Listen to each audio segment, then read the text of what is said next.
China, a land of ancient history and breathtaking landscapes, a rising superpower. But behind this facade of progress and prosperity lies a dark secret, a chilling reality that sends shivers down the spines of those who dare to uncover it. China operates a vast network of detention camps, shrouded in secrecy. Their purpose? To control, manipulate, and re-educate those deemed a threat to the Communist Party's iron grip. These are not ordinary prisons. These are places where the very essence of humanity is stripped away, where fear and despair permeate the air like a toxic fog, where teenagers barely old enough to understand the complexities of the world are subjected to unimaginable horrors. Their crime? Often nothing more than their ethnicity, their religion, or their desire to live in a society that respects basic human rights. The stories emerging from these camps are harrowing. Tales of systematic torture, psychological manipulation, and forced labor paint a grim picture of life inside these modern-day concentration camps. The world watches in horror, yet many remain unaware of the full extent of the atrocities being committed. It's time to shine a light on this darkness. It's time to give a voice to the voiceless. These camps, often referred to as re-education camps by the Chinese government, are anything but. They are instruments of oppression, designed to crush dissent and mold individuals into obedient subjects of the state. Their primary targets? Ethnic minorities like the Uyghurs, a predominantly Muslim group residing in the Xinjiang Uyghur Autonomous Region. The Chinese government claims these camps are necessary to combat extremism and terrorism. They argue that these measures are essential for maintaining stability and security within their borders. But the reality is far more sinister.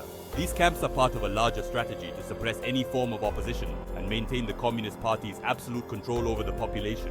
These facilities are often disguised as schools or vocational training centers, but their true nature is unmistakable. High walls topped with razor wire, armed guards patrolling the perimeters, and a pervasive atmosphere of fear and intimidation betray the Chinese government's carefully constructed facade. Aisyah was just 16 when her life as she knew it vanished. Her only crime was being Uyghur. One day, Chinese authorities stormed into her home, tearing her away from her family. Accused of harboring extremist thoughts, she was thrown into a crowded camp, a place of despair and uncertainty. Aisyah's story is not unique. It's a chilling echo of countless others who have been forcibly detained in these camps. Stripped of their identities and denied basic human rights, they endure a living nightmare. Days bled into weeks, weeks into months. Aisyah clung to the memory of her family, their laughter, the warmth of their embrace. It was this flicker of hope that kept her going amidst the darkness. The Uyghurs, a Turkic group with their own distinct language and culture, have long been targeted by the Chinese government. Their religion, Islam, is viewed with suspicion. Their desire for autonomy, for the freedom to preserve their heritage, is perceived as a threat. The camps are designed to strip Uyghurs of their identity. They are forced to renounce their religion, to pledge allegiance to the Communist Party, and to denounce their own culture. Their language is forbidden, their traditions suppressed. The goal is clear assimilation or annihilation. The Chinese government is engaged in a systematic campaign of cultural genocide, attempting to erase the Uyghur identity from the face of the earth. Section 5. Methods of misery torture in the 21st century. The methods employed in these camps are as varied as they are cruel. Physical torture is commonplace. Beatings, sleep deprivation, and forced injections of unknown substances are just a glimpse into the horrors inflicted upon detainees. But the psychological torment can be even more insidious. Forced indoctrination, where detainees are subjected to endless hours of Communist Party propaganda, is designed to break their spirit and mold them into obedient citizens. The psychological toll is immeasurable. The constant fear, the uncertainty, the relentless assault on their identity. It leaves scars that run far deeper than any physical wound. Section 6. The crushing weight of silence. Fear is a powerful weapon. It silences dissent, it stifles opposition, and it allows atrocities to continue unchecked. The Chinese government understands this all too well. They have created a climate of fear so pervasive that even speaking out against the camps can have dire consequences.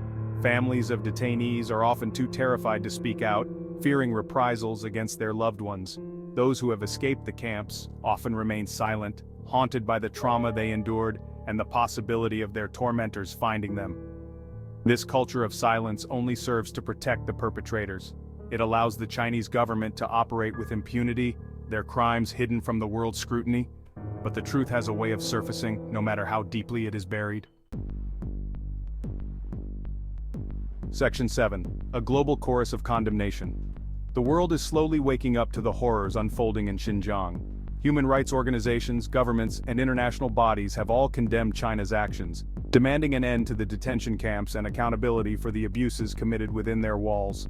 The United States, Canada, the United Kingdom, and the European Union have all imposed sanctions on Chinese officials and entities linked to the camps. The United Nations has called for independent investigators to be granted access to Xinjiang to investigate the allegations of human rights abuses. While these actions are a step in the right direction, they are not enough. The international community must maintain pressure on China, demanding an end to the persecution of Uyghurs and other ethnic minorities. Section 8. Seeds of Hope. The fight for freedom. Despite the immense challenges, there are glimmers of hope emerging from the darkness. Brave individuals, both inside and outside China, are risking their lives to expose the truth about the camps and fight for justice for the victims. Uyghur activists in exile are working tirelessly to raise awareness about the plight of their people. They are sharing their stories, demanding action from world leaders, and keeping the flame of hope alive. Their courage is a testament to the resilience of the human spirit. Even in the face of unimaginable adversity, they refuse to be silenced. They refuse to let the world forget the victims of this modern-day tragedy. Section 9. The power of awareness. Awareness is the first step towards change. By shining a light on the atrocities happening in Xinjiang, we can help break the cycle of silence and impunity. We must educate ourselves and others about the plight of the Uyghurs and other ethnic minorities targeted by the Chinese government. Share their stories. Support human rights organizations working to expose the truth and advocate for justice. Pressure your elected officials to hold China accountable for its actions. Every voice raised against injustice makes a difference. Every act of solidarity, no matter how small, helps to chip away at the wall of indifference that allows these atrocities to continue. Section 10. A call for action, breaking the silence. We cannot stand idly by while innocent people are being persecuted. We must demand an end to the detention camps, the release of all detainees, and accountability for those responsible for these crimes against humanity. Contact your elected officials. Support organizations working to help the Uyghurs. Educate yourself and others about the situation in Xinjiang. Use your voice to amplify the voices of the voiceless. The fight for justice may be long and arduous, but it is a fight worth fighting. We must never lose sight of our shared humanity and our responsibility to stand up for what is right. Section 11. Until justice prevails. The road to justice will be long and difficult, but we cannot afford to be silent. We cannot turn a blind eye to the suffering of millions. We must continue to shine a light on the darkness, to amplify the voices of the victims, and to demand accountability from those responsible. Until then, the fight continues. Until every camp is closed, every detainee is freed, and justice prevails, we must never stop speaking out. The world is watching, and history will judge us by our actions. Let us ensure that history remembers us as those who stood on the right side of it.